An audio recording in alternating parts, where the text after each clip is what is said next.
Welcome to the Meltzone Podcast. This is episode 64. I'm Tom.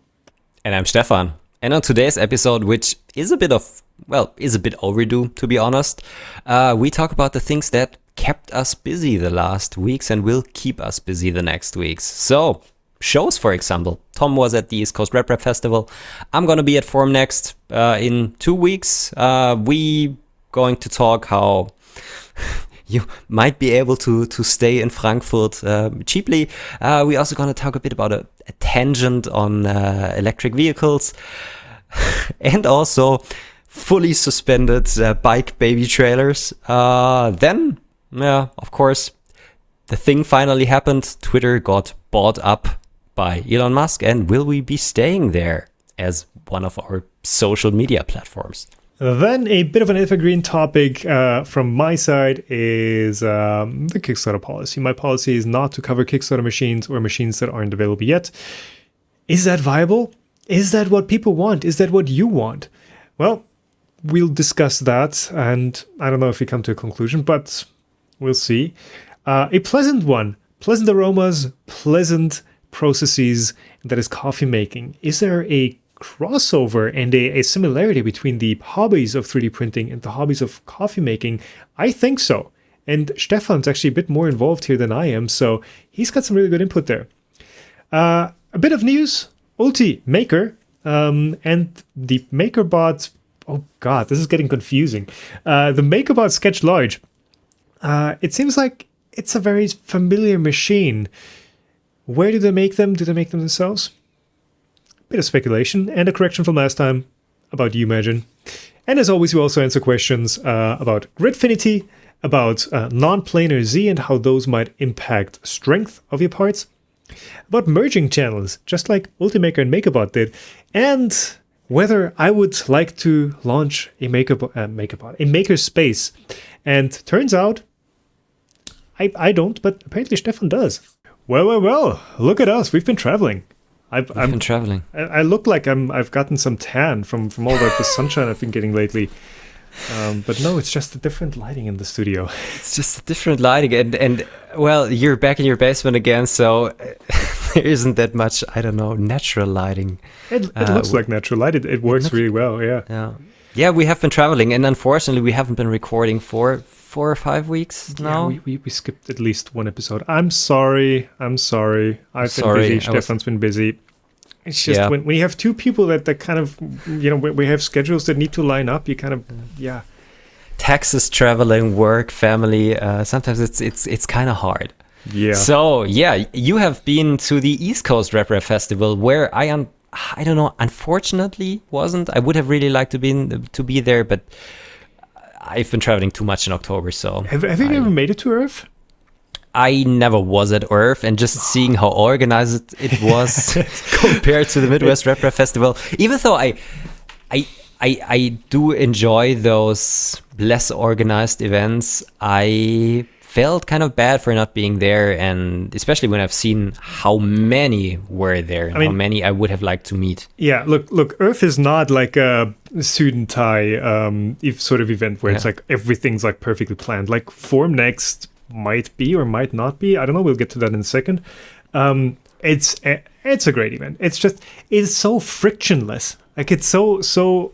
Everything is just there. Everything's well done. I think I've tweeted about this. Like the organizers of ERRF, fantastic job. I skipped Murph this year. You skipped ERRF. Maybe next year. It was fantastic, but it was way too short. Like there's two approaches to this. Like one is where you say, hey, let's do an all week event, and then everyone's like, I'm already shot after 2 days. I can't do this for like a full 5 days plus a weekend or whatever. But yeah, great event. Lots of great people. Way too short for me. And the thing is also when you're there for business, when your job is to make videos. I mean, I'm just a messenger at that point. The goal first and foremost is to like find the content or find the projects, find the people that are interesting, and bring that to you guys watching hopefully my channel. That is my job, to be there. I'm not the guy who like brings the project there at this point. My job is to make videos about that. So yeah, I hope I did that job pretty well. But I did get some time to talk to people too, and it's just so much to see. Even though it felt like it was a relatively compact event, but it's the same venue, it's the same arena as it always has been, and it's been jam packed full of just awesome stuff from like just iterative improvements to like the completely new stuff. Like, yeah. Did you have the feeling that there were less exhibitors than 2019 when you were there last time? Because with Murph, I don't know if it was the venue side that made it feel smaller or if just not that many traveled to the event, but I had the feeling that there were less people there and less people exhibiting their stuff. I think at ERRF it was pretty much the same. Okay. I don't know, was I there when it was happening the first or the second time? I don't know, but it felt good. I think as far as like how crowded it was with people rushing in, it was not like packed, but it was still a solid number of visitors who came. So yeah.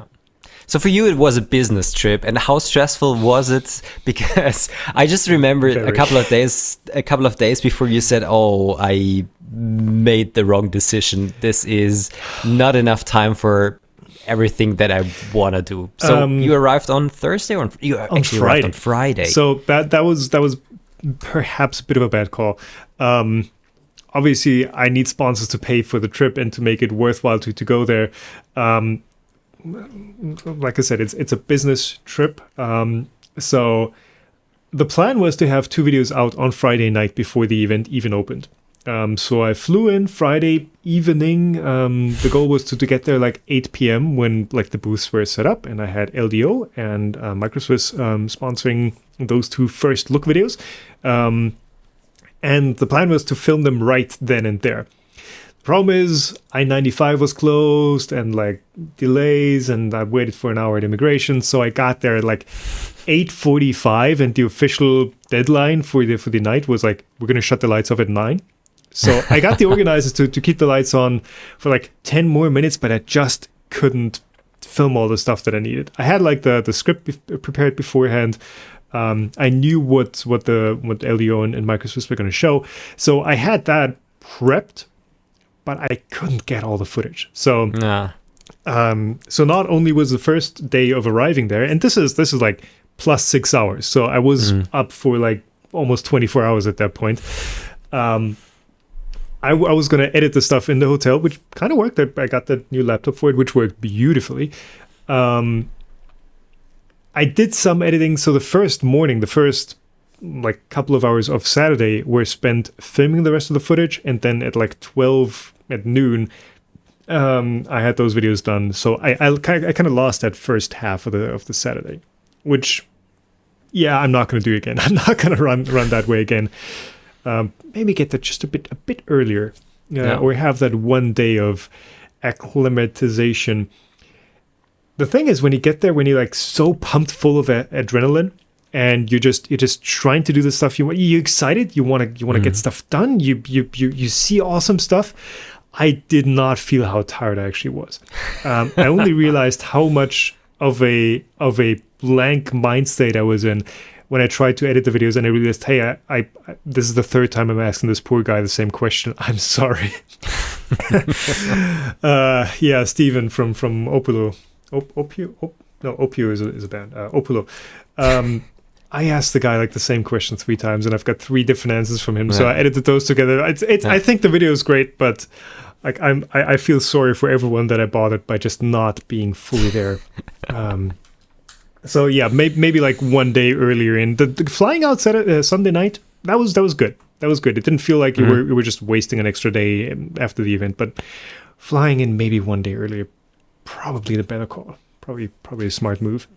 Yeah. So I flew in, I think, 2 days early to Murph, and it really helped me just, be at the venue in a state of mind where I was able to be functional. So that was kind of a good thing.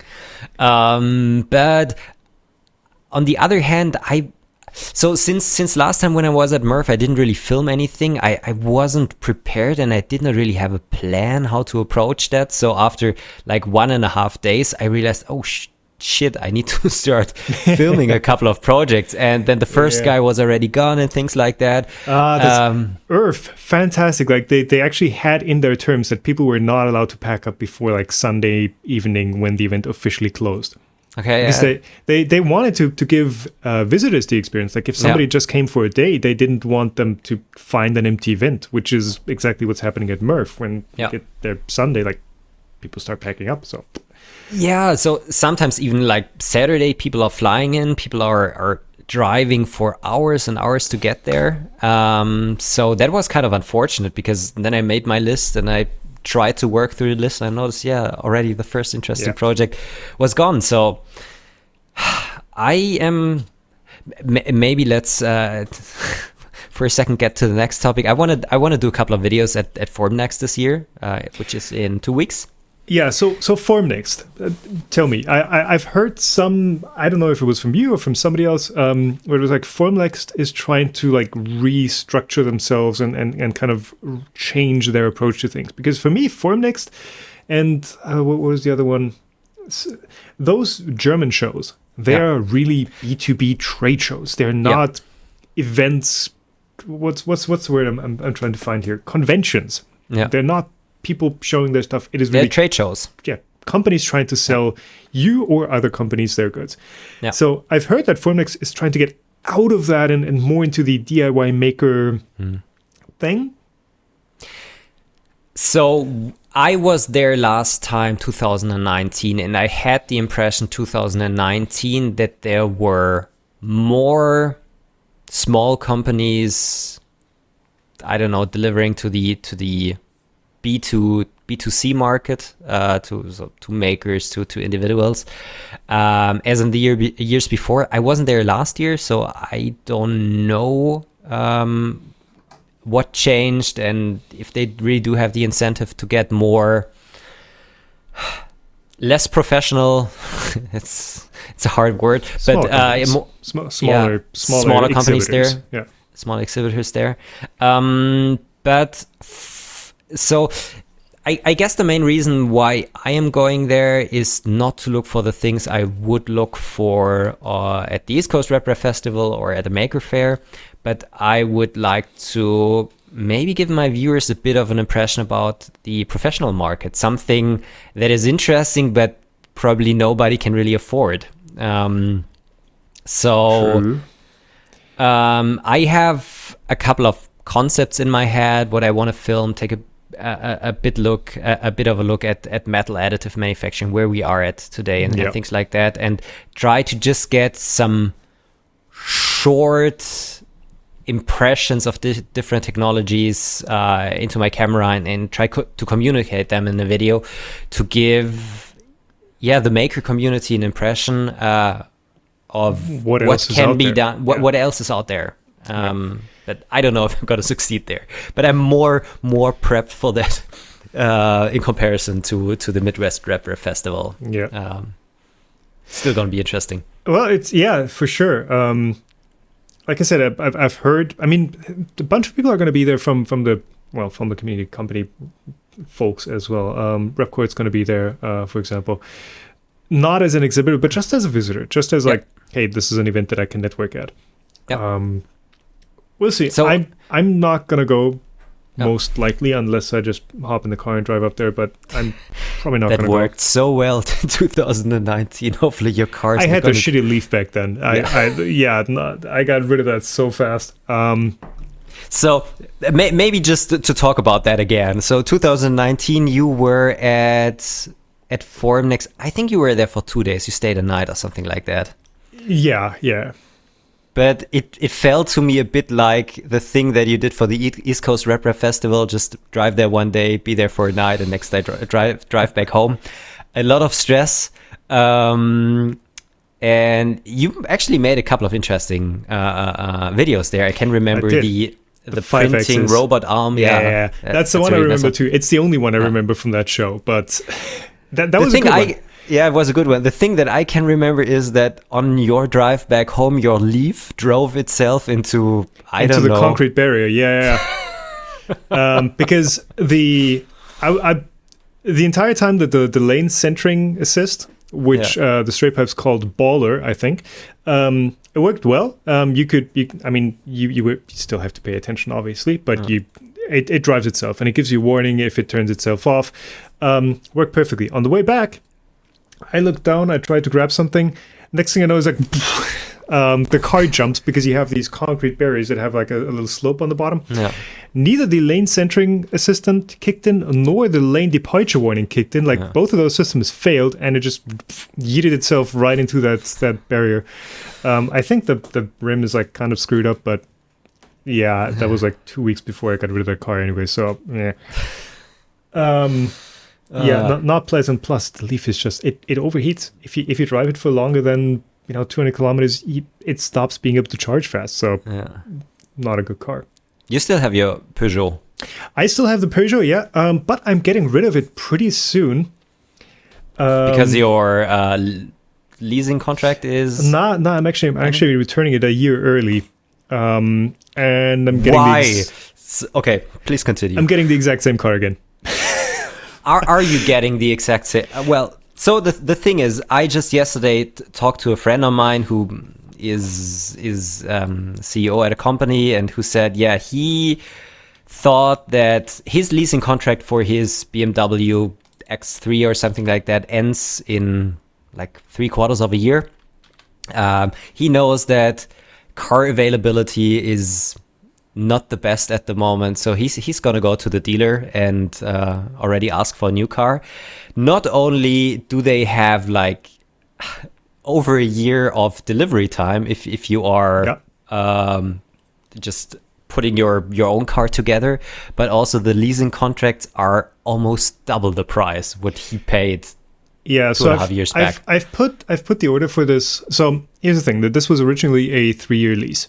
December last year, it had a bit of a wreck, 15,000 euros worth of damage, and the dealer was like, "Hey, you know what?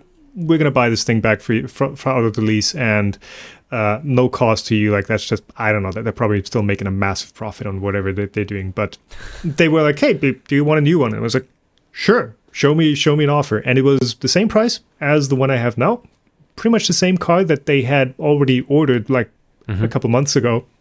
The only difference is it has different seats. Doesn't have the fake leather. It has the same shape seat. That is the entire difference. And it doesn't have the sunroof, which sucks anyway. But is it a newer model? The 208, the E208, I have the original model. I think it was like the 10th car imported, the 10th GT imported into Germany. So I have like the very original model. It got a firmware update. Which added much better charging and a bit of range, which I appreciate a lot for Peugeot. Then the current model has a bit longer gearing, so it has a bit more range again. So it jumped from 340 to 362 kilometers WLTP. And then the very recent model, which is the 2023 model, has the drive unit from the 308, which is 115 kilowatt instead of 100 kilowatt. And that now has 400 kilometers of range, even though it has more power. I don't think I'm getting that one. I'm just getting the updated one, which honestly is fine. It's I drove to Italy with mine, and it was fine. It wasn't fantastic. It was not like a Model S long range, but it's fine.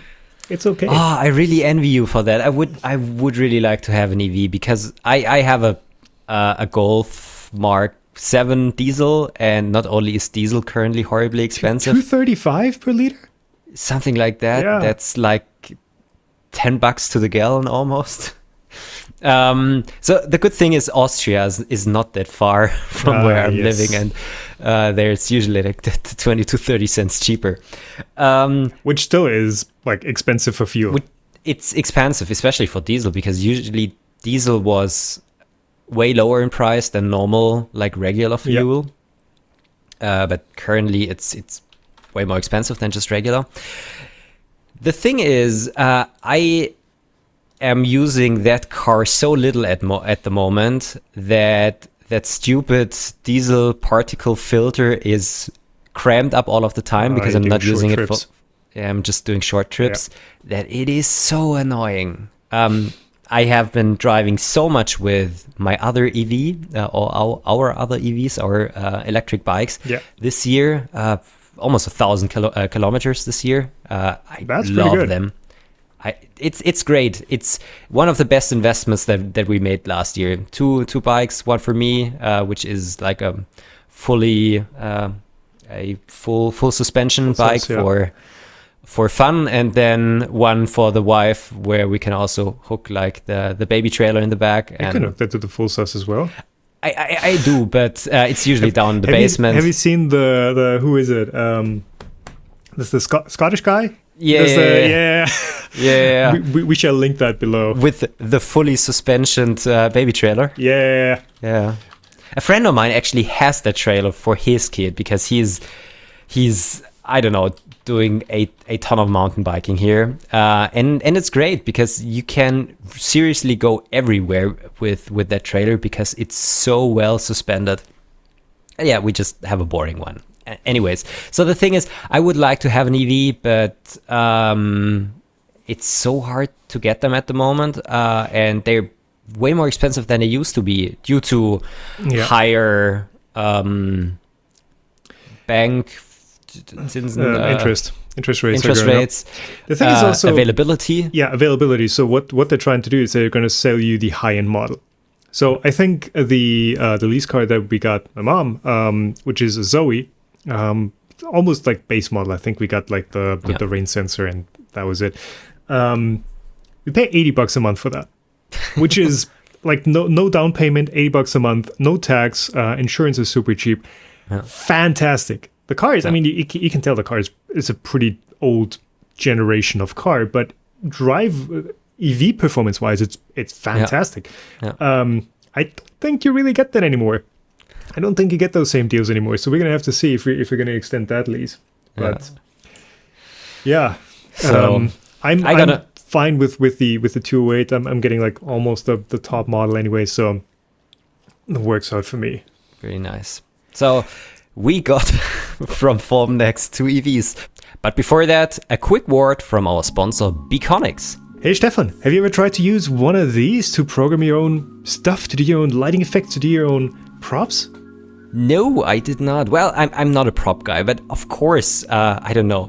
RGB LEDs have always been around, but it was always a hassle for me because programming everything and getting the libraries installed in Arduino and things like that was always really stressful for me. And if you're not like a programming guy, it's kind of hard to start. Well then, Stefan, I've got good news for you, because today's sponsor Bekonix make all that easy. They've got a graphical interface that you can use to program your own projects. It runs on Windows, Mac OS. They've also got a phone app for that lets you very easily assemble your projects with pre-built modules. You can also add your own, and it's just very immediate. It's very intuitive. The way it works is through one of these Bluetooth-enabled microcontrollers. You flash the Bekonix firmware onto it, and then you do everything through their software. No code, no libraries, no messing around. That sounds really good. And I heard it's just a really intuitive interface. You can directly see how that changes the lighting effects that you're working on. Yes, and lighting and prop making is really where I think the Bekonix software shines. You can do a lot more stuff than just that. They support a ton of sensors, they support a ton of input-output devices. You can wire up your switches, you can wire up distance sensors, ultrasonic stuff. You can control your setups with the app that they provide, and the app for that does get auto-generated and auto-populated with the hardware that you're connecting to your boards. So, hey Tom, where can our viewers and listeners then find out about this really cool and intuitive way of programming stuff and getting things working with Bekonix? Well, you can find more info at the link on screen or in the description below, and if you use code Meltzone, all caps, you will even get 3 months of Bekonix Pro Access for free. Thanks again to Bekonix for sponsoring this episode. Yes. So yeah, I gotta be at Formnext. I'll arrive. So if everything goes well, Pooch Repcord is he's flying in Sunday to Frankfurt. Then he might take a train down to my studio, which is like 4 hours. Okay. He's gonna stay the night here in my office, and we might be filming something on Monday, and then we're gonna take either my car or the train back to Frankfurt on Monday night. Okay. So trade show starting. Oh, God. Ugh. Trade show is starting on Tuesday, and I'll be there Tuesday, Wednesday, and half of Thursday. And Thursday night, I'm gonna take the train or the car back home. Yeah. So 2.5 days. It's gonna be Mm-hmm. stressful because, like, from the previous years, I know that even just wandering through the venue in 2 days is hard. I know. And if I need to wander through everything, if I need to find things that are interesting for me to film and then find the time for filming, it's gonna be hard. Yeah, make yourself a schedule. Know like which time slots you have available for scouting out, and then make an appointment for filming with the exhibitors and say, okay, I'm gonna be there tomorrow at 9 a.m. and we're gonna shoot whatever we're gonna shoot, and that's gonna be it. That worked fantastically for me. Yeah. And go light on gear. Go very light on gear. I mean, I brought one of these ZV-1s to ERRF, and it worked out so well. Loved it. Plus, mic-wise, just the Rode Go clip-on mics. I bought a set of those. We need to talk about them after. The thing is, mine were clipping at ERRF. I'm sorry for everyone who had to listen to that. I actually got the Isotope RX plugin set to declip that. Okay. It probably just wasn't tuned with the ZV-1. Okay. Did you get the dual mic setup or? Okay. Yeah, it was like $50 more, and then you can't get the transmitters by themselves. You always have to. So I got the dual. Yes. Yeah. Okay, purchase them also.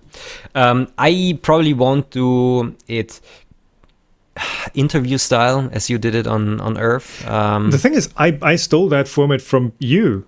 You were doing that sort of format at Murph, where it was interview. No, you did voiceovers. No, I didn't do interviews. So, well, you had voiceovers, right? I had only voiceovers. Right. Okay.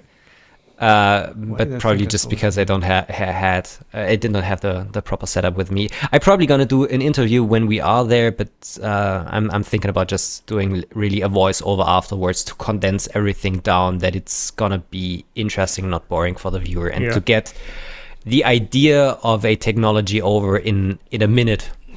True. That, I mean, yes, people who are at trade shows, they're not usually trained to do like short, concise YouTube formats. The reason why I didn't do like full interviews, I was never in the shot at ERRF. Like I didn't even need to because be there. You were so wrecked.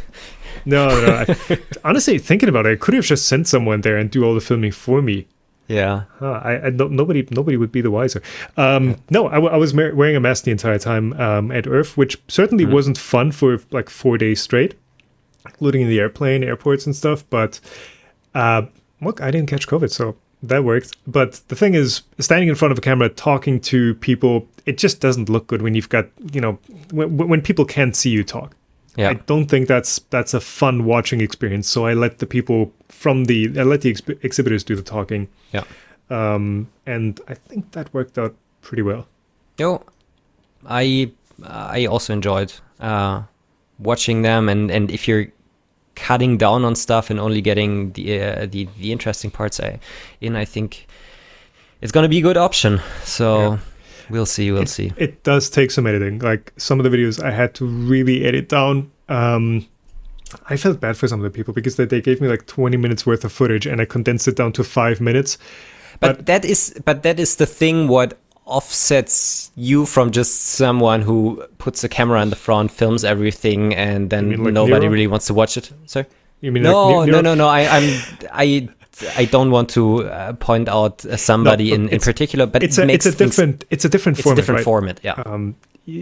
And I enjoy that way more because I don't know, I don't have a ton of time to watch stuff like that. So I'm happy if somebody takes the time and edits things down into a more digestible format. So great job. Great job there. Not to bash on Nero here. I talked to the guy about him. He's a great guy. The stuff he does, fantastic. it's different from what I do, and that's fine. That's fine. Yeah. Okay. Events. I think we've covered events. How did we get on the EV tangent?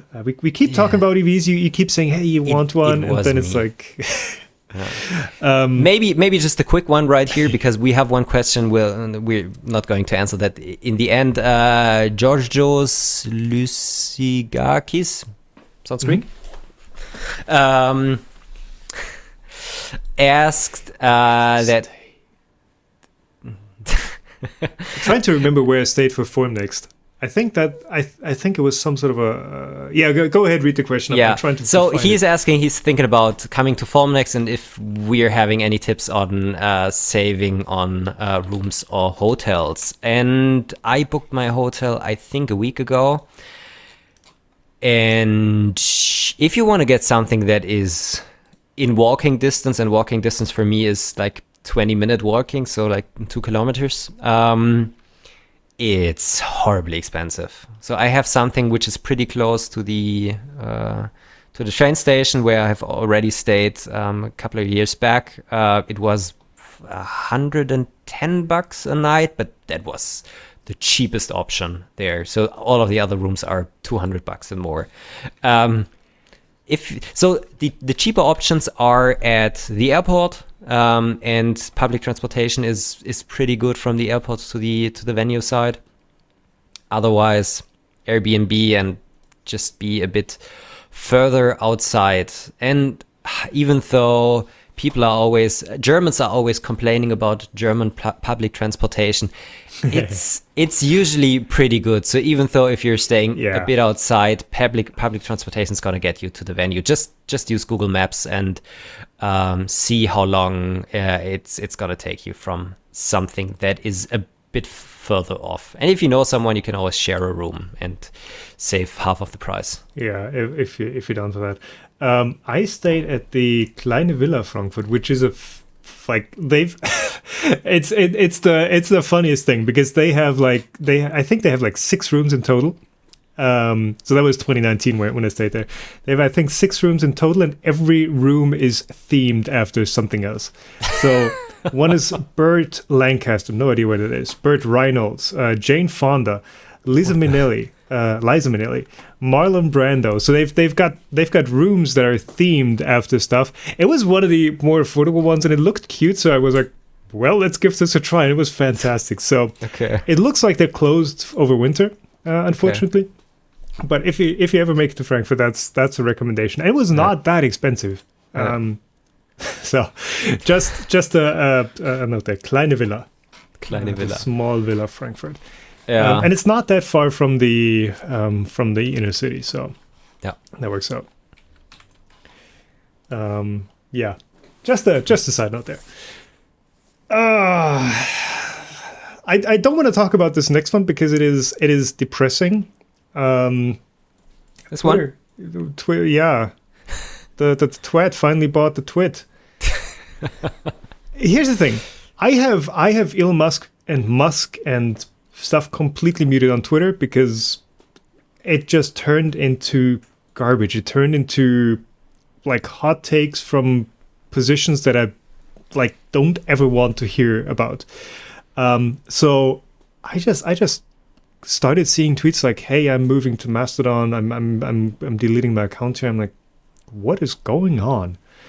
But yeah, it looks like the Twitter finally got bought up by Elon Musk. Yes. For I don't know what the price finally was. 44 billion, I think. $44 billion.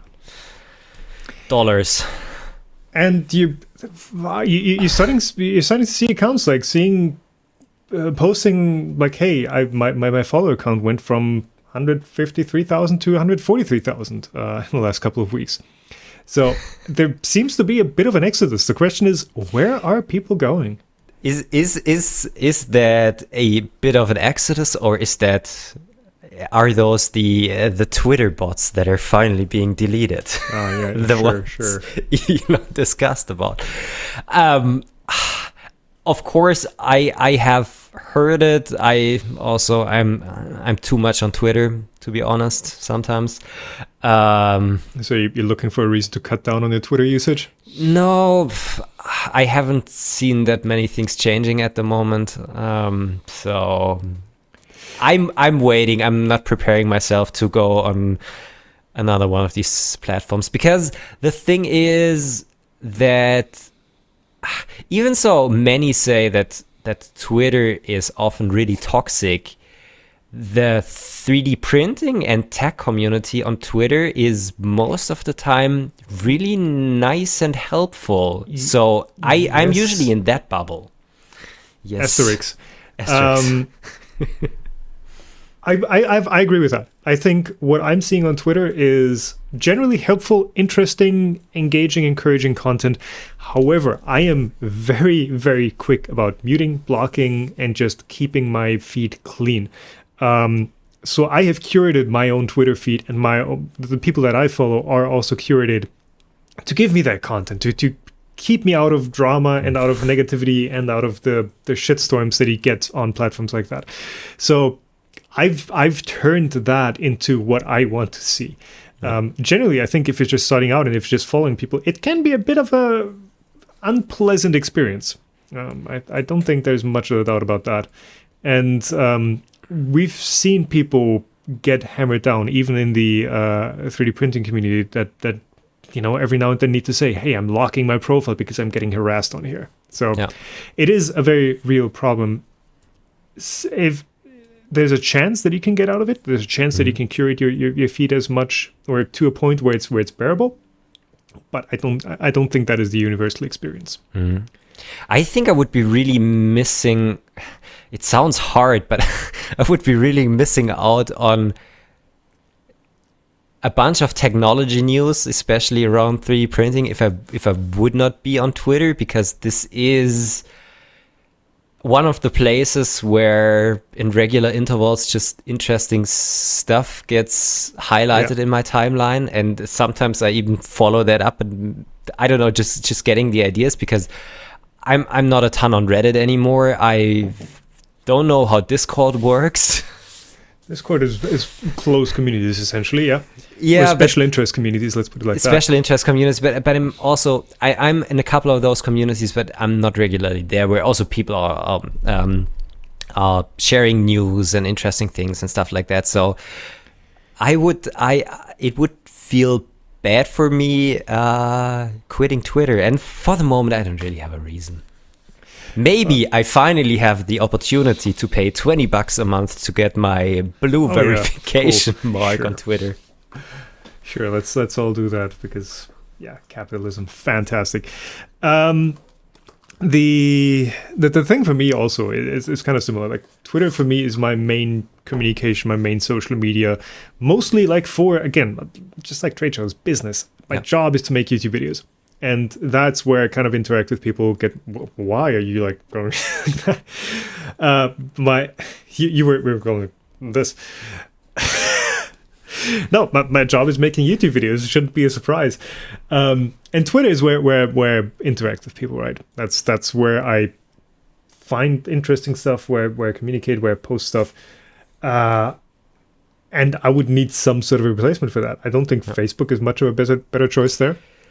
I don't think Mastodon, just being a very nerd-heavy, again, specialized community, where there's just not going to be that sort of an audience. The name of the game, which I think we're going to get to in a second anyway, is relevance, is having an audience. That is my job, that is your job as well. Yeah. And if the platform you go into is not giving you that, then there's no reason to use that platform. Yeah. So you're gonna stay on Twitter for the moment? I have no other choice. Yeah. We'll see. We'll see. All right. See what happens. So,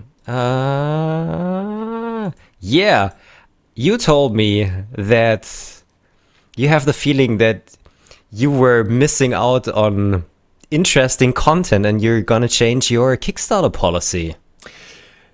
I I think we've touched on this before in one of the previous episodes where I was like, is this still the smart move to do? And it ties into this, hey, what's my job? What's the currency kind of that indicates whether I'm doing a good job or not? And it's views.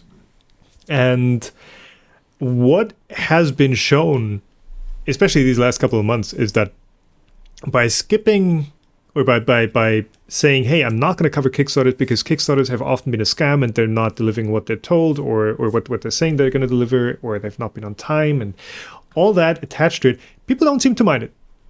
People don't seem to care. And the content that I'm seeing on Kickstarters, on crowdfunding projects, pre-orders, built on promises, that is content that people want to watch. Maybe you're not going to admit that you want to watch it, but you do watch it. People watch it. There's no doubt about that. So essentially, by saying, hey, I'm not cover Bamboo Labs, or I'm not covering Construct 3D, I'm missing out on views, and there's no point in making videos if they don't get views. Yeah. So essentially, I'm gimping myself. I'm gimping my channel's growth and success by not covering Kickstarter and crowdfunded products. And I just don't know if it's viable to keep that position. I don't know. You're in a much more relaxed position there, anyways. You've got the Bamboo, and I've got the Bamboo, but I struggled with myself when I agreed to receive one, and the only reason, and I've already said that in the past, the only reason why I accepted one was that the communication was so forthcoming and open with them, and I saw the potential in that machine. So true. I think in the end, just to be clear, I'm not like saying everybody who's covering Kickstarters should be what's the word? I don't think it's wrong to cover those. I just think it's a different approach, a different decision, right? I think it's okay to cover Kickstarters if you set the expectations and the possible outcomes right in the beginning, and not after a 20-minute video just mention in the last couple of seconds, yeah, by the way, this is Kickstarter, pay attention, but if you're pre-ordering, I'll get 10% affiliates money from that. If you're gonna say this is a Kickstarter, pay attention, and this is what that machine or thing can potentially deliver, it can be a good thing, because you have the reach, or we have the reach to, in a way, of course, promote interesting ideas and products and give those companies the necessary funding to get those ideas and machines to the market, which might otherwise not happen. Of course, there's always the risk that they don't deliver, that they're delivering too late, or that they're not delivering what they're promised. But in a way, the spirit of Kickstarter is good, but we've talked about this before. Yeah. So the question, I don't see it that bad. The question that I have right now is like, you're saying, hey, you have a warning in there, right? Yeah. I have the disclaimer, hey, this is a Kickstarter, it might not deliver. Yeah. That warning is on every single crowdfunding site. Like if there's a project on Kickstarter, Indiegogo, wherever, there's always like, hey, the project doesn't need to deliver, but they need to update you. People are not reading the manual. People are not reading that before they pledge. They think that they will be getting their reward at some point. And I also still have a Kickstarter running from like 3 years ago. Servo motors for a printer, they never delivered. $150 down the drain. I think people get upset when stuff doesn't get delivered, even though it's said right then and there, hey, there's no guarantee. So the question is that going to reflect on me, on my channel, which is the only thing that I have, right? It's what I've built over the years. Is that going to devalue what I do because like I've promoted this thing and now people are on the hook for something that they're not going to get?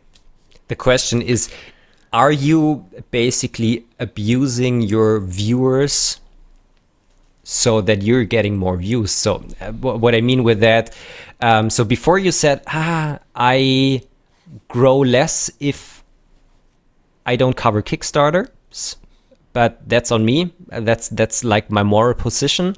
But now that you're changing that, does this in a way mean that you are potentially promoting things where your viewers are getting ripped off? And are you morally okay with that? And how can you make sure that you don't feel bad in the end and people are not getting back to you and saying, but you promoted that stuff and you know what I mean? I think that really is the core. Yeah. How do you communicate that? Yeah. That disclaimer that, hey, this is a risk, this is a gamble, and you might not get it. I don't think there's a good way to do that, because look, the Kickstarters that are successful, people are upset that are successful but don't get delivered. People are upset that they don't get delivered, even though it's said it right there. So I don't think that's really avoidable. What if I end up promoting a scam? Yeah. And again, showing a pre-production unit, printer, accessory, whatever, is promotion. Like that's all it is. It's I get the views. That's the deal. I get the views. They get the airtime. That is that exchange that's happening there. And I think Linus talked about this as well at some point, that like a company sending a product, there's always, even though it's not explicitly stated, but it's always an exchange of values happening. So in my case, the value is the views. It's not the machine. I've talked about this before. I've got all the printers that I want, but it's the views. And am I okay with making that deal? Really, that's Leave a comment below. I think you in the past, and I also try to give my best to communicate openly what people are getting if they are pledging their money into a project. But I think in a way, if you're doing that openly, and if you are taking a proper look at the product and at a Kickstarter, you can help your viewers make a more informed decision. So maybe it's even better to do that promotion and point out things that might not be working and things that might be really interesting but others haven't seen. So yeah, but then it's like, hey, this isn't working yet, but they promise it's going to be working when they ship. And yeah, that's sort of the core issue with doing pre-release hardware, because it's every sort of issues can be brushed off with like, yeah, we're going to fix that for the final one. Yeah. And I've seen that before. So yeah. I don't know. I'm conflicted. So often in these episodes we have topics where I'm like, yeah, I see the one position, I see the other position, and I'm torn. I think that's a general problem with me. Like so many things, I see the interest of one party, I see the interest of another party, I see the conflict, and I can't really. I see which side would be the right way to do things, but I can't fully commit to that, because it's like, yes, but they have a point too. Yeah, so I don't know. Once we've talked about you with like, hey, once this is covered and once that is covered, then we can do this. I don't know. Once I moved in here, I can maybe sit down and have a think about that. But yeah, maybe you guys listening, watching can have some input here as well. Leave a comment below. We're reading those as well. Should I cover Kickstarters? And if I do, how would you like me to approach that? Yeah. More pleasant topic? More pleasant topic. Coffee, caffeine, 3D printing. You've been binge watching James Hoffman. You told me. Yeah. I think I've made it through the past 3 years of videos. Who's James Hoffman? James Hoffman is the winner of the 2007 World Barista Championship or something. He's a character. Like he's just a dude who's into coffee and espresso and just the finer things in life. And he has a YouTube channel. Well, yes, of course. That's kind of implied by binge watching him. Just to paint a picture, like he has a little carry case for his tasting spoons. So he's like seven little rainbow colored spoons in a little carrying case. I love the guy. He's such a character. He does such a good job with explaining things, making them approachable. Like that, I think that is very tough to do if you're like super deep into the expertise of making espresso, especially, which seems to be rather hard. Staying on that level where you can still explain things and where you can still make them approachable, I think that's fantastic. And there's just so much knowledge oozing from him. And you've actually met the guy. Yeah, I met James 3 years ago at a YouTube event in the UK, and I didn't know him. So we were standing in the line to get either lunch or even coffee. I don't know. And we started talking. And of course I said, yeah, my channel is called CNC Kitchen and what I'm doing. And we got into sous vide cooking and things like that. And only later did I realize to whom I have been talking to. And he was such a nice person there. And especially just seeing also how his content developed and what he's doing now, the expertise that he's showing, and just doing that in a funny way. For example, the Makita coffee machine. Oh, that video was glorious. Oh, it's so good. So everyone who just has the slightest interest in coffee, check out James Hoffman. And the thing is, and you probably watched that video. I sure did. I don't know which one you're talking about, but I've watched them, yes. Last year, he got a 3D printer. Oh, I've actually not seen that one. You've not seen that? No. So the thing, and this was kind of coincidental. This was last year, I think in September or October. He released the video. 3D printing coffee stuff. And just, I think a week later, I made my coffee filament. So where I put coffee grounds, and like every second comment on that video was, oh, why didn't you send James Hoffman some of that? He just got a 3D printer the week before. At that point, I somehow wasn't subscribed to him. I don't know why. So I haven't seen that, but this would have been such a great collaboration, making basically coffee filament for James Hoffman. And I actually, so the same YouTube event just was 2.5 weeks ago. I was there. I was hoping to also talk to James Hoffman again. Also about his experience with his 3D printer, for example. And I actually wanted, if I had found the time, to make some new coffee filament and just bring it over to him and just, I don't know, no strings attached, just give it to him and see what he thinks of it. He's probably going to judge the smell and the aromas that gives off during printing. So the thing is, when I did my coffee filament, I used spent coffee grounds. So all of the good stuff was already gone. But this is the ecologic thing to do, to use stuff that you would just throw away as a filler for polymers. So, but the downside of that is that you're mostly getting rid of the nice coffee flavor and things like that. You're just getting like the burnt aromas that it smells of. So I talked to Protopasta, I don't know, also half a year ago, something like that, and they also made their own coffee filament way back. And they just told me, we used instant coffee, which is a great idea because I was really struggling that I had big coffee particles and coffee clumps in my filament that were just constantly blocking the nozzle. Yeah, when you have a typical like filter coffee grind size, you're talking like millimeter particle sizes, or even espresso, you've got like half a millimeter, and that clogs pretty much every nozzle. Clogged every nozzle, and if you're just having instant coffee, it's a very fine powder. So it's granularized and usually in the packages, but if you just crumble that down, it's just a powder.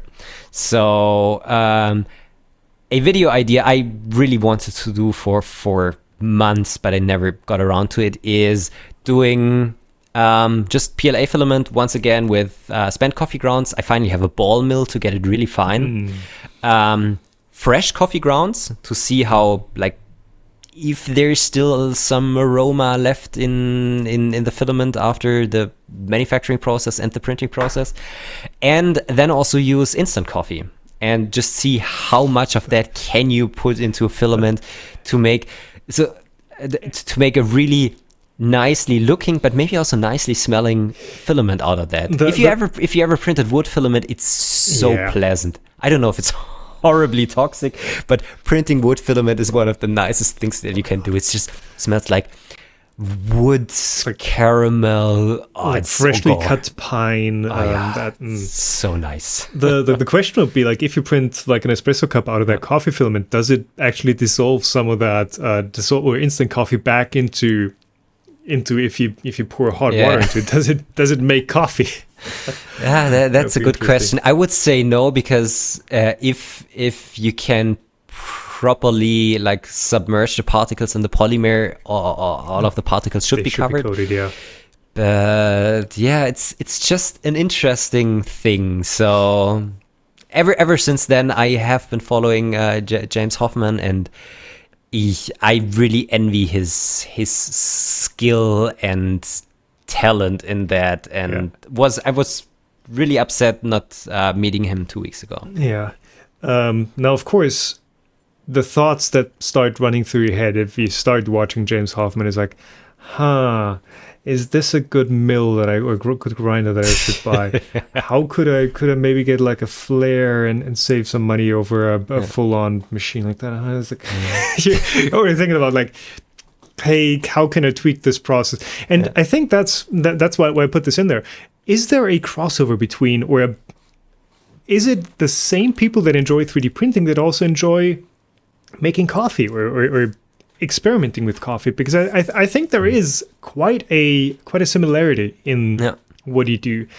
You produce a result in both. You produce printed parts with a 3D printer. You produce coffee, hopefully, if you're into coffee making. And there are a lot of variables to tweak in your process. There are things that you can change. You change the layer height, infill, etc. You change your grind settings, your brew times, your dose on coffee. There are infinite amounts of upgrades and tweaks and mods that you can make to, like, hardware physically. Same as with 3D printing. It's probably a bit more like dialed down with 3D with coffee making, where it's like, okay, you need to hit this process perfectly. Though again, with 3D printing, also if you don't hit the process apart, I think it's very similar in just, if you see it as a hobby, it's the same sort of challenges and things you have to do. So let us know if you're 3D printing. Are you also into coffee, or are you actually not into 3D printing and you're just watching this podcast for whatever reason and are into coffee but not? Let us know. Is there interest?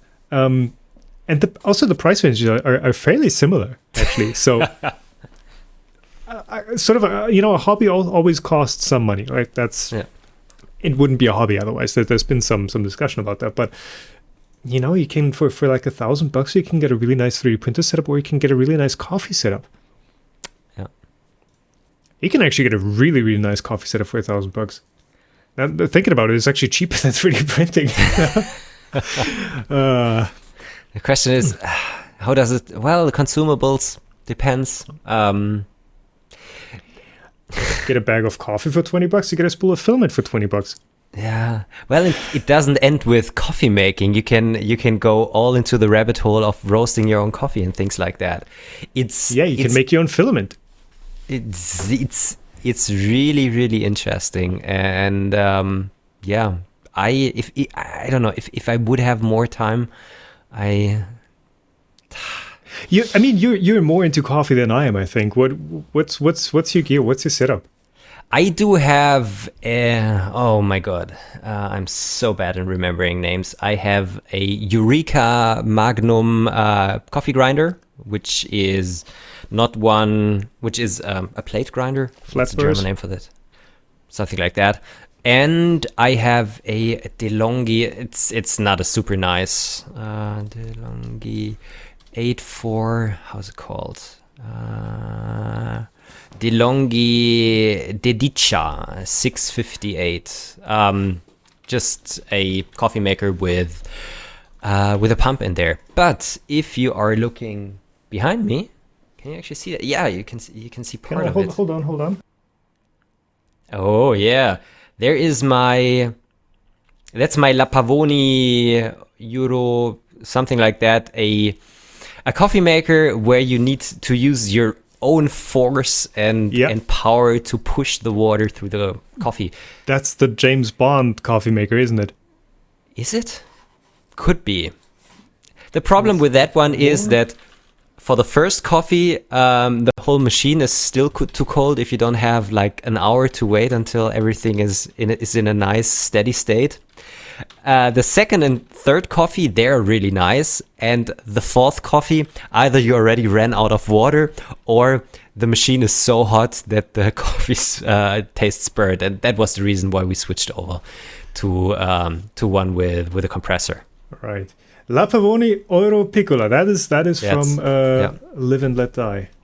Seriously, I wasn't aware of that. Roger Moore, isn't it? Damn it. Yep. I just watched that video where James Hoffman talks about it. So okay. Yeah, I'm not deep in I'm not that deep into knowing all the machines by heart. But yeah, the thing is in the end, if you got used to how your coffee tastes, and it's usually gonna be fine. Yeah. And also, I think with 3D prints as well. Like if you like thicker layers, then that's your thing, and that's fine. And that also looks great, but it's a different style than doing SLA printing. A friend, with a friend, we've tweaked their espresso maker. They've got a Lilith Anita, and it's set to 11 bars from the factory. Common agreement is like you brew espresso at 9 bars. So they've been brewing it at 11, 12, however many bars for years, and they've been happy with their espresso.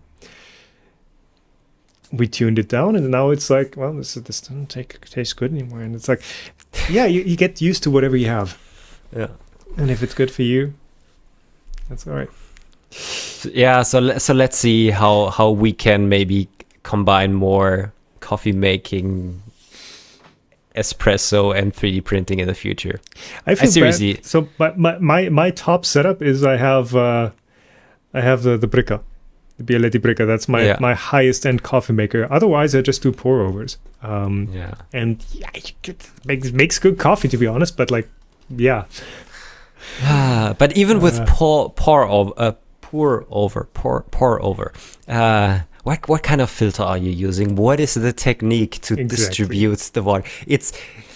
Do you stir? Do you swirl? Yeah, do you? exactly. Yeah. What's your ratios? Sorry for that, but just for me as an engineer, I'm intrigued by that, because I know that there are a set of parameters, and I would really like to know how the outcome changes if I change one of the variables.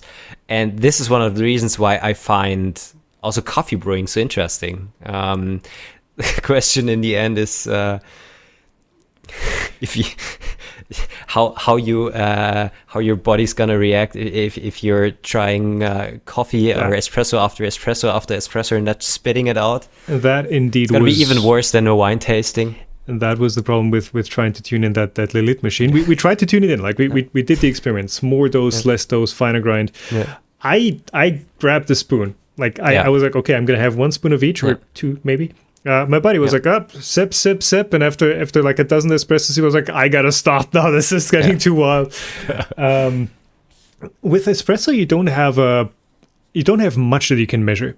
You can measure extraction with a refractometer. That's the one thing that you can like actually get a number for. But everything else, like how sour is it, how bitter is it, does it have detail, texture, whatever. That is something that you have to subjectively experience. With 3D printing, there's a lot more that you can actually measure and graph. Yeah. Right. Maybe 2 last things right here, and they're a bit connected. So at the YouTube event in 2019, we had on the last day a coffee tasting in a roastery there. And this was the first time when a barista or a coffee roaster made 10 different coffees for us, and we had our spoon and tasted each and every one of them one after the other. And this was a really interesting experience, because this was finally the moment for me where I could really taste the difference between one that is rather sour and water's rather stringent and things like that. So that was a nice experience.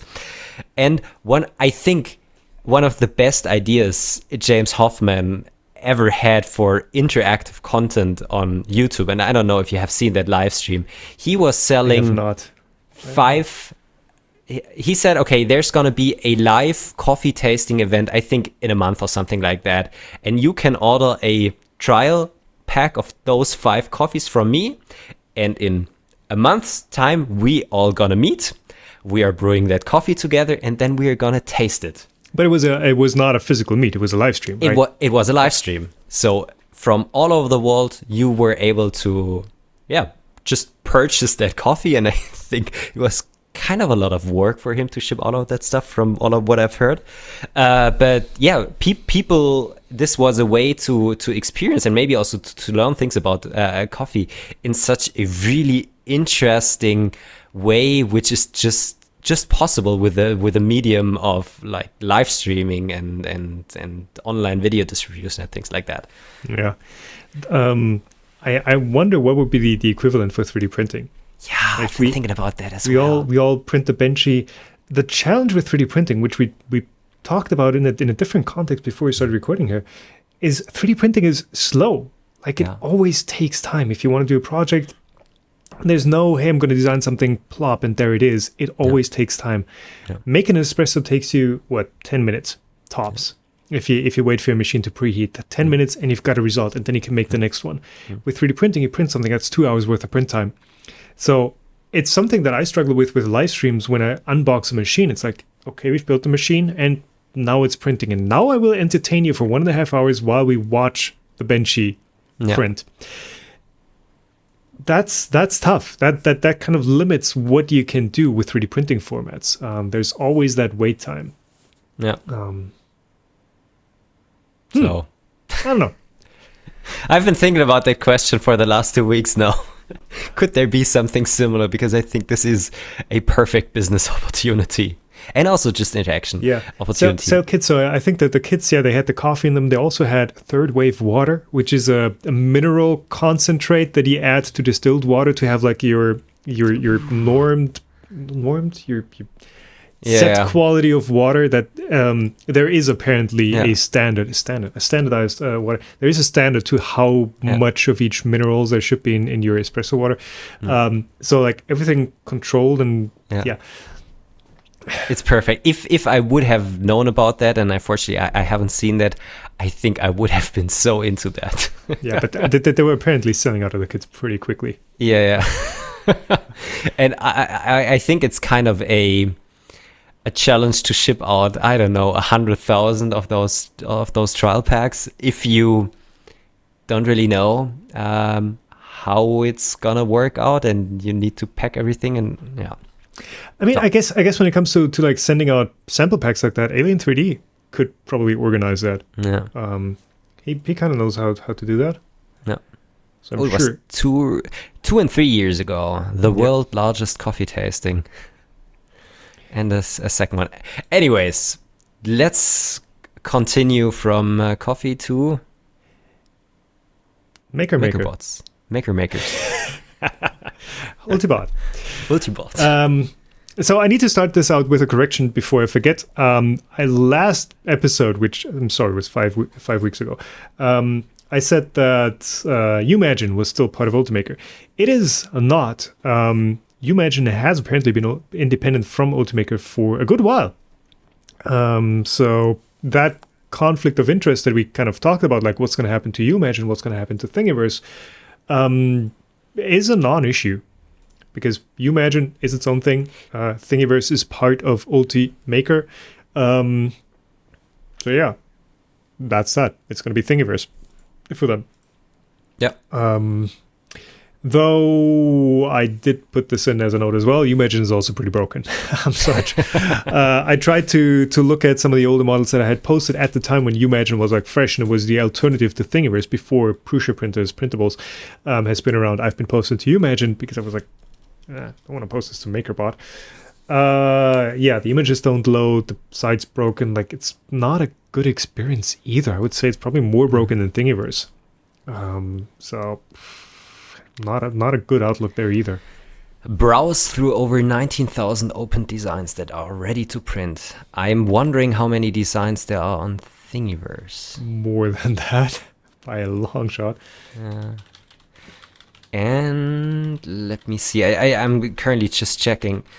Ooh, but it's still, I don't know, kind of active. If I take a look at the last upload, it has been on the 26th of October. That was just 5 days ago. So people seem to still be using it. That's pretty bad. No upload in 5 days. That is, okay, that's dead. That is very dead. But people are still using it.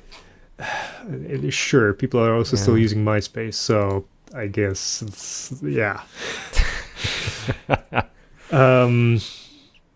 So apparently non-issue. Yeah. If you're not using Umagine anyway, then. Though, again, I think the point that I made, that something was going on with Umagine that is getting resurrected or whatever, I think that is independent of whether it belonged to Ultimaker or not. I think that is just the Umagine team trying to do something there. Yeah.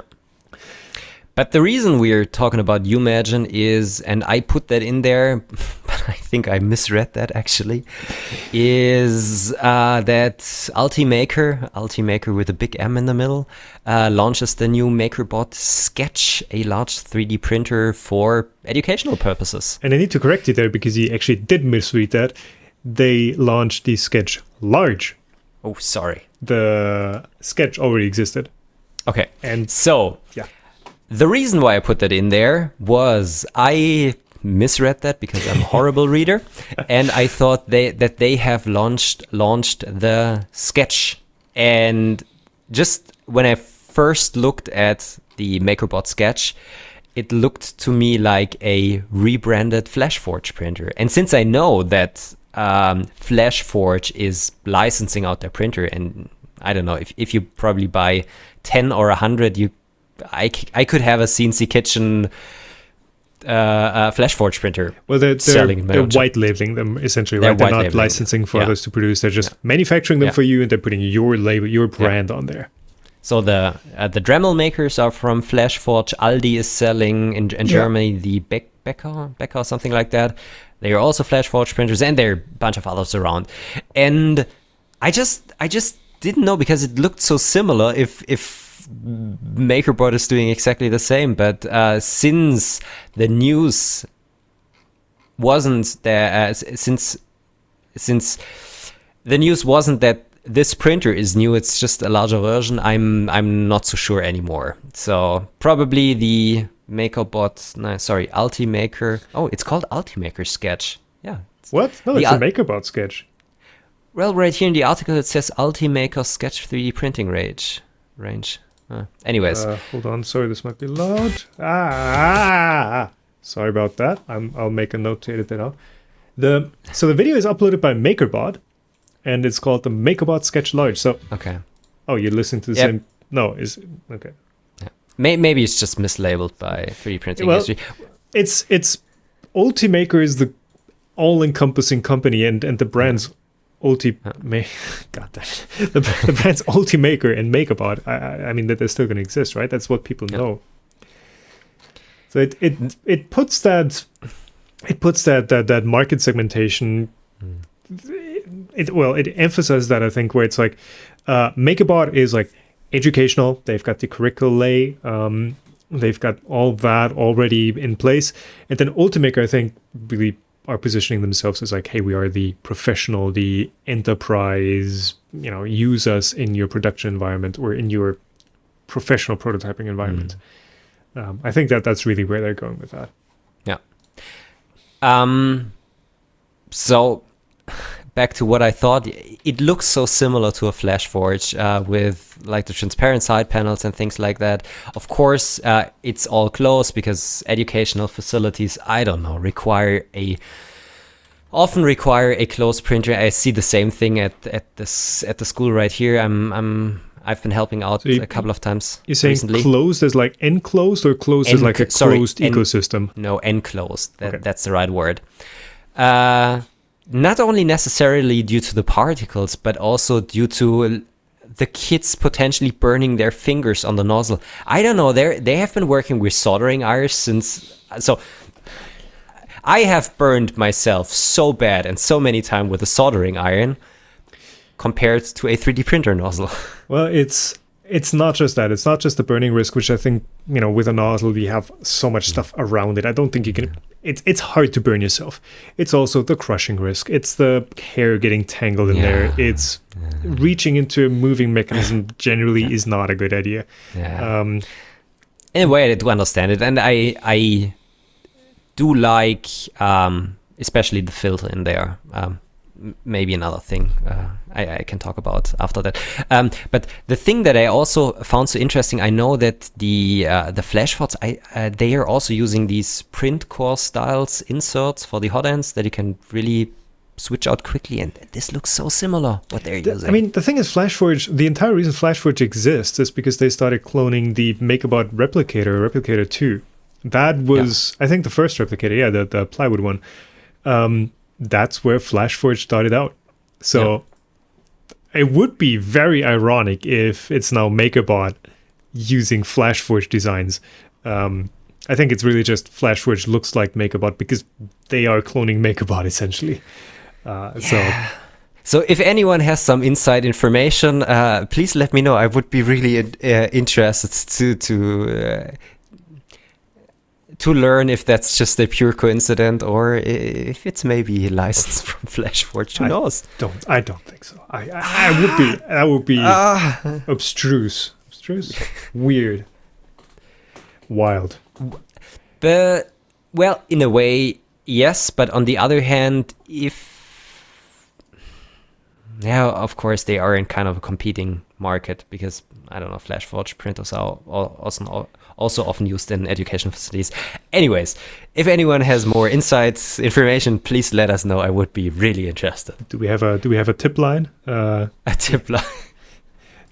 You can send your insider information at anonymoustips@themelt.zone. You're gonna get them. Yeah, that's catch-all addresses. All right. Should we answer some questions to close this one out? We're already at over an hour. We have lots to catch up on. For example, from David. Anyone else yelling Gridfinity to organize your stuff? And I think that is in context to me having built out the kitchen in the background of the studio with drawers and inside drawers and lots of space. And Gridfinity, you know the Gridfinity is go ahead. Yes, I know Gridfinity, and it took me a while until I don't know, made the connection at that point. It's an organizing system by Friedman. Oh, I'm so bad with names. Zach Friedman. I should know his name because he has the same nice, perfect curly hair as I do. So yeah, organization system for a ton of different stuff, and people seem to really like it. I should probably use it because my office currently looks really bad. Yours looks way more organized with your drawers that viewers can see in the background. So it's a mess still. It's not moved in. But yeah, the Gridfinity system, cool idea, to be honest. Very cool idea if you want like perfect. If you want to kit out like some drawer or some area with, hey, I'm gonna have my socket set, I'm gonna have my soldering iron tips, I'm gonna have all these. It's on a 42mm grid because like, of course, that's the answer to everything. You make it on a 42mm grid,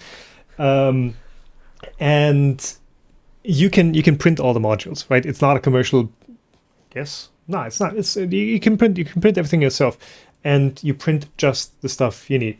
That works for I'm going to say a limited amount of applications. First of all, changing the setup is going to require more printing. It's going to have waste because your inserts always fit whatever you put in them.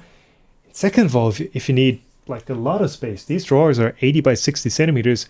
You're looking at 2 to 3 spools of filament and weeks of printing. And so the way that I went is I'm buying these IKEA trays that are on a 5 centimeter grid that you can get in all bunch of different sizes, and they fill out the drawer nicely, and I just pack all my gear in there and it works. And one of these is 30 cents, which is impossible to print it for that kind of money. So, and it's like 50% recycled material. I don't know, polypropylene. So I think that's why they're this tan color, because it's like somewhat recycled and they don't have control over like the full resin or the full raw virgin material. So they just give it a bit of an odd color. 3D printing is not the solution to everything. 3D printing is a solution to a lot of things, but sometimes it's the wrong solution. And in this case, where you have a lot of space to fill, it would not be the right move. Do you want to say that Gridfinity is not the solution for everything? Yes. Yes. But you still like the idea. I love the idea. I think it's fantastic. It's just, it's not scalable. It's not scalable to like maybe one drawer. I think I've hinted at this on Twitter. Maybe like one drawer I'm going to kit out with the Gridfinity system. No. That can be its own video. I don't know. But if I were to fill, I have like 18 or 20 drawers in this kitchen. That was the most expensive part of this entire kitchen was the drawer slides and stuff. And filling those with Gridfinity would eat through a significant amount of my filament reserves. It would be much, much more expensive and less flexible than just chucking stuff in these little trays. So 30 cents a pop. You cannot print something this size for that money. All right. Next one. Okay, this is one that you were struggling to. I had to explain this one to you. From Florian Wallinger. And I'm gonna summarize this. Basically, he's asking, hey, can you do he's saying print every layer with a slight Z offset. So basically what he's saying is like add a texture to your motion or to your Z motion as you print your parts. So don't print flat layers, print textured layers. Print, a bit of a wiggle. Press the nozzle into your previous layer or have a structured tooth profile to give the individual layers more surface area to interlock. Would that help with layer adhesion? Maybe. God damn it! That's such an engineering answer. Hey, it depends. It depends. I would really like to try it out. When I was in Switzerland a couple of weeks ago, take a look at the 4-axis Prusa thingy. The lecturer there, he also showed me his test where he exactly did that, where he basically imprinted a sinusoidal wave on a couple of tensile samples. The problem was that I think he used the wrong filament, and the samples were just already crumbling apart with bad layer adhesion. I don't know if he actually reprinted them, but this is something I would really like to take a look at some point. So it's just a gut feeling estimate here. It is probably not going to be like a universal improvement, because essentially what you're doing is you're changing the layers from being flat to being on an angle, and then the next bit is on a different angle. So you're changing the layers from being like Cartesian XYZ to being something like a belt printer where the layers are all on 45 degree angles. You're just changing that 40. Let's say it's on 45 zigzag pattern. You're just changing that angle. So you gain square root of 2. No, 1 over the square root. No, you gain square root of 2 in surface area when it comes to the z direction, but you also introduce layers and layer boundaries in x and y possibly.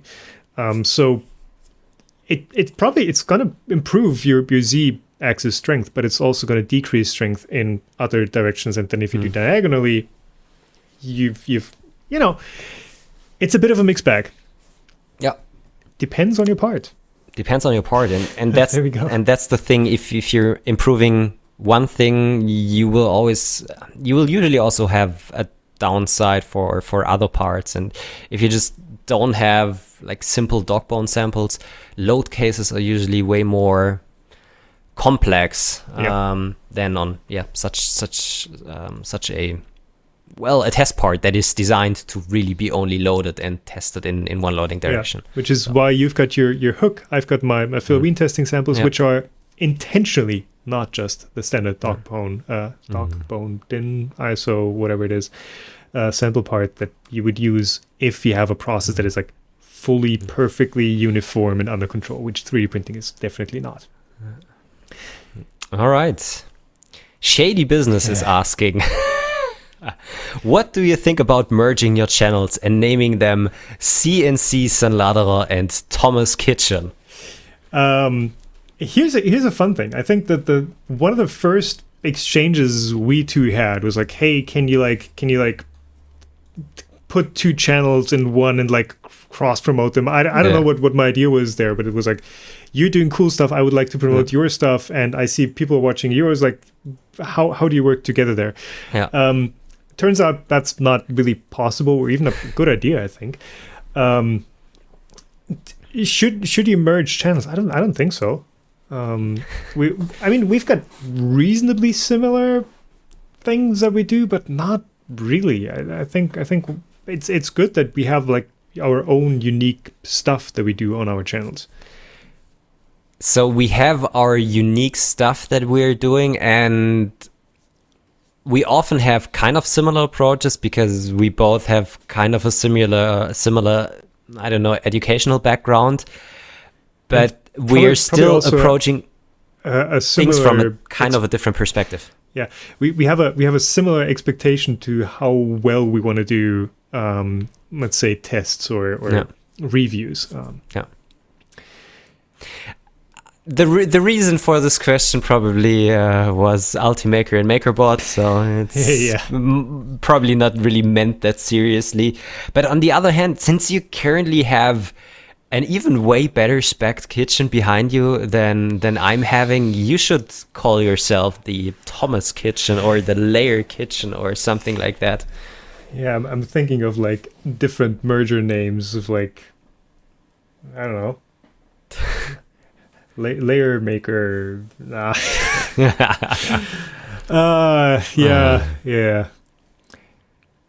All right. Branding. I keep teasing this, but I never have like the mind space to finally do the full transition of the channel. Yeah, the mind space and the balls.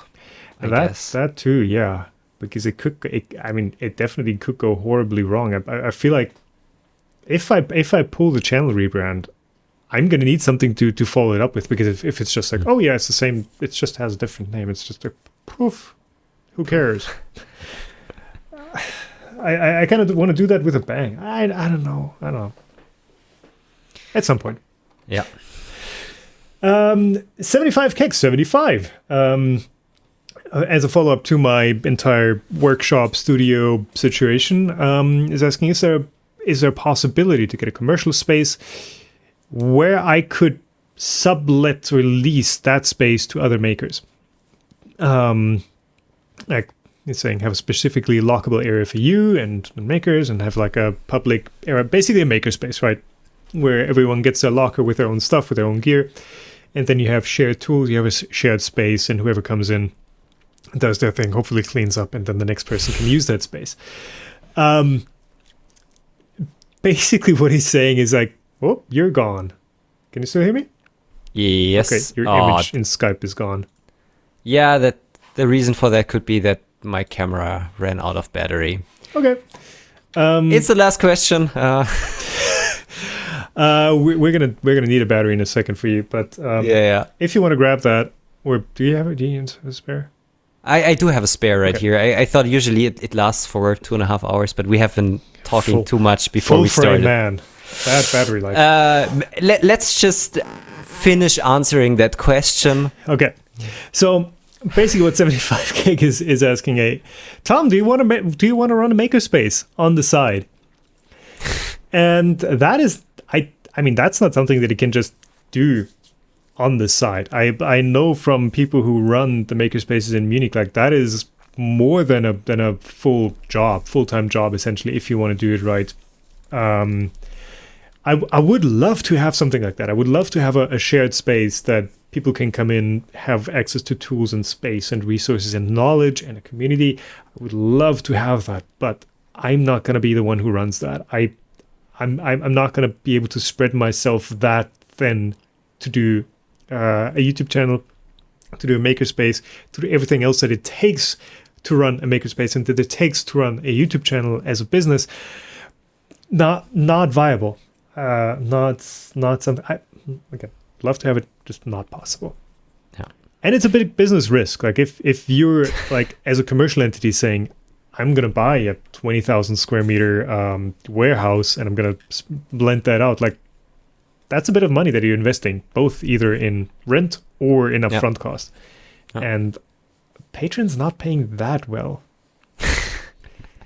Yeah, and YouTube. So at least for me, YouTube this summer was also kind of a bit slow. So yeah. Last maybe side note, hold on. You should get a battery. No. Swap that thing. Come on. Okay. I'm talking to the void here. And we're gonna edit it. Stefan's gonna be back. I'm so mysterious. 3, 2, 1. Ta-da. I'm a founding member of a Makerspace here in my city, and we did that this Wednesday. Oh, nice. Yeah. I wanted to have a Makerspace right here for ages. Now I basically have my own Makerspace, my private Makerspace. So I was a bit dragged. I wouldn't say dragged is a bad word. I told them right off the bat, I will not have the time to spend every weekend there, but I'm happy to promote it with our city and maybe be able to give you a couple of equipments and maybe talk to companies around here. We had our founding meeting this Wednesday. We don't have equipment yet. We don't have a place yet. But the Verein, the club, was founded, and that's kind of a not so easy thing here in Germany. If really? You want to make it tax deductible in the end. So you're like, hold on, did you need to be like a GmbH? No, it's just so. So a club can be gemeinnützig, serving the common good, and then if you are donating something to that club, it's tax deductible as a donation. So from the outside, if you're donating from the outside, you can exactly expense that. Yeah. So, but for example, a sports club, if you have a football club and things like that, they are also usually gemeinnützig, serving the community and things like that, and you can donate them and tax deduct that. But your monthly or yearly Beitrag, your membership fee is not tax deductible. But if the club that you're founding is for educational purpose and things like that, your membership fee is tax deductible. So we are now tax deductible for our membership fees, which is good for the ones who are part of that club, because it's cheaper for them in the end.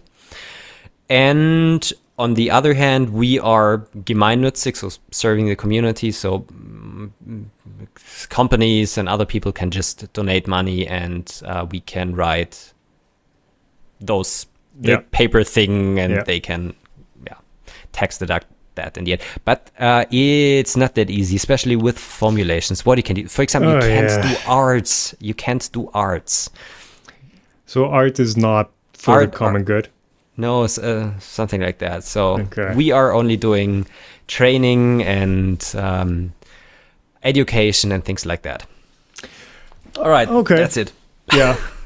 Well, I'm looking forward to how that works out. And if you guys need gear or equipment, let me know. Maybe I've got some spare stuff sticking around. Yeah, I heard you still have a CNC mill and a lathe somewhere. Yeah, well, those I'm hopefully going to be able to. Well, it's not CNC; it's just manual. Anyways, still happy with that. Those I think I'm actually going to move into the basement here, even though there's like not that much space. But have you seen? I think you might have retweeted that. Have you seen ClickSpring's shop? I haven't retweeted that, but no, I haven't seen that. Or it might have been somebody from the 3D printing community retweeted a photo from ClickSpring's shop, and it's like there's a lathe, there's a mini mill, and there's like 50 centimeters in between. It's like half a camper, and it's amazing what he does in that space. Okay, and since then you knew that you even have more space. Yes. And smaller machines, so it's doable. Yes. So that's going to go into the space that used to house the oil tanks. That was 6,000 liters worth of oil tanks that we took out a couple of years ago. Currently, that is a bit of a 3D printing corner. The mini lathe in pieces is sitting there. It's space that is not very well used. I think I can make them fit. Definitely better than letting them sit in the garage that they're in right now, because it's getting foggy and cold and moist in that space. Or is it getting humid? Perhaps. All right. But yeah, the machines are all oiled up. They're hopefully going to be okay until I get them in here. All right, so we've made it. I hope this episode makes up for our lack of episodes over the last couple of weeks. I think a bit over 1.5 hours. I hope that satisfies all of your listening needs. Thank you all for listening. Thank you, Stefan, for taking the time. Thanks for yours. If you want to support us, there are links to our patrons down in the description, or we have YouTube super thanks now activated on this podcast. So you can just post a super thanks and have a special comment under this video of the podcast. Very well. Cool. That's it for this one. We will hear you all hopefully in no promises, soon. Yeah.